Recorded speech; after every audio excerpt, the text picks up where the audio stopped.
What is up, you guys? It is Matty here, and today I'm bringing you another Fallout 3 video. Now, before anything, be sure to go check out the link in the description to my previous video. It is another Fallout 3 top 10 video on my top 10 Easter eggs.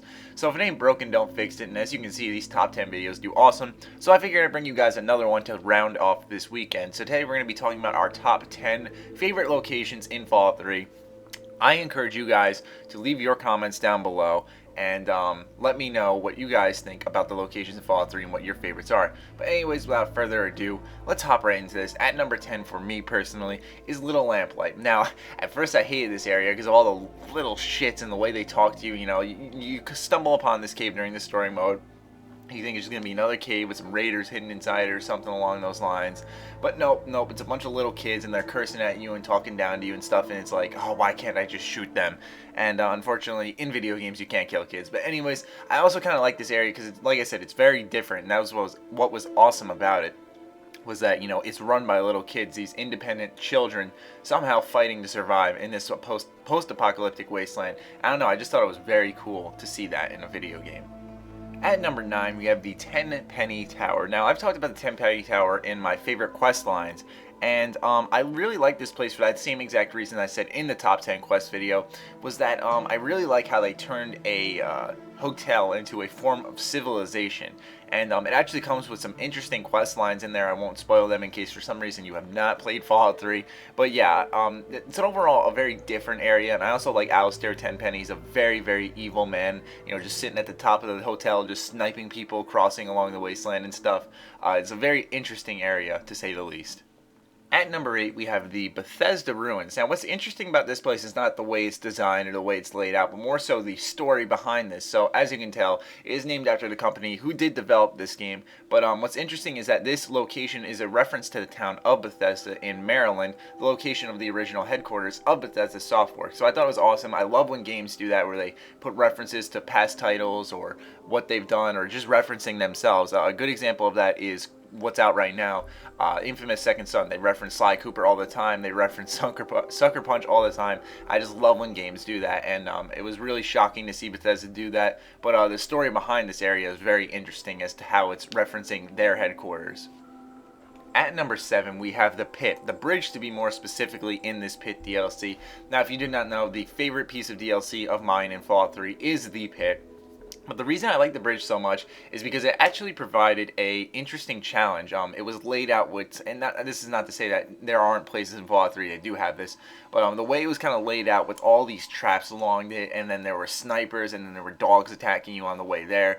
It was a very interesting challenge, but also since this was like the first piece of DLC that I hopped into for Fallout 3, aside from Broken Steel, I was kind of wondering that whole time, like, I wonder what they're going to do with this area to bring that same Fallout feel to it, and they did succeed. It was a very hopeless feeling society that you bring hope to, and it was very exciting. But also, I just like how the designs on the bridge, like the graffiti, it says "Welcome to the Pit," and I don't know, I really just like that area, especially the bridge, because like I said, you know, thinking what's going to happen next when you're going down to this bridge is very interesting to me. At number 6, we have Rivet City. Now, to appreciate Rivet City like I do, you just kind of have to step back and look at what Rivet City really is. I mean, it's an aircraft carrier that is sinking, that has been turned into society, and it just kind of blows my mind. It has its own religion and everything inside of it. And I don't know, I just could never get over the fact that, like, what if it sinks? Like, why would you put your life at risk to live here? But it's a very interesting place nonetheless, with a huge bridge that leads to it. Makes it a very safe place to live, but nonetheless, just an aircraft carrier, like, I don't know, man, I can't get over that, and I absolutely love the idea of it. Only Fallout 3. Only Fallout 3. At number 5, we have the Citadel. Now, what's so special about the Citadel, in my opinion, is that it is set inside the ruins of the Pentagon, which I did not know until very, very, very late into my first playthrough. I just learned it from a conversation. When I heard that, I was like, wow, how did I not notice that? That is fucking awesome. Once again, just like I said about Rivet City, only Fallout, but it's awesome because they did something very special with a key Washington DC landmark. Like, you know, they had the Jefferson Memorial and all that stuff, but they didn't really do anything too big with that. But with the Pentagon, I thought they kind of did something very special in making it a Brotherhood of Steel outpost.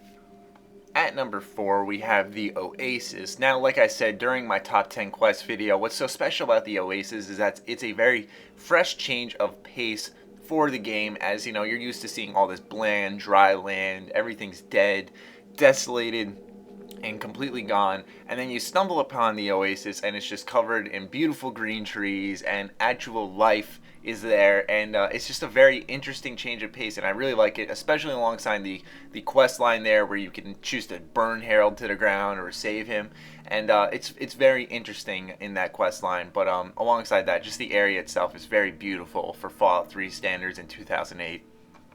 At number 3, we have Vault 101. Now, I do plan on doing a top 10 vaults for this series, but I had to include Vault 101 anyways, just because I love the opening of Fallout 3. I've raved about this game tons and tons of times, obviously, and I love the opening, and just how everything builds up, and it's so peaceful and awesome, and then everything goes to shit, but also just the area itself. I'm sure it's kind of just like any other vault, but the story behind it's so awesome, and just exploring it and just thinking about each event that happens in there just really sticks with me, and I will never forget this vault ever.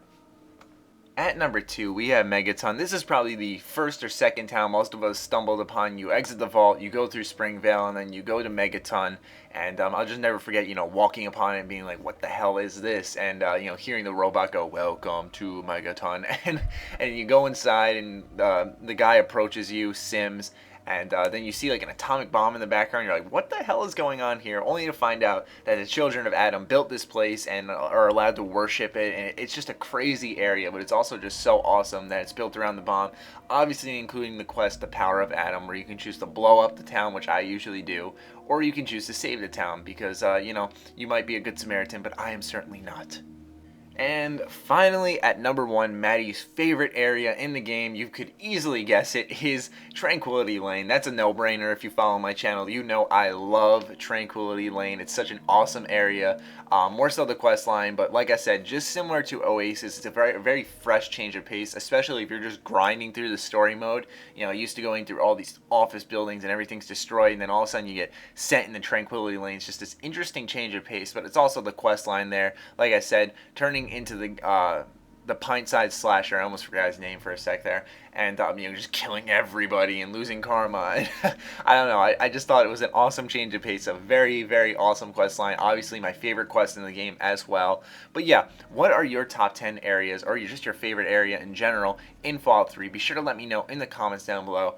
As always, be sure to follow me on Twitter, like me on Facebook, keep my discount codes in mind. Other than that, ladies and gentlemen, stay sexy, stay active. I love you all. Peace.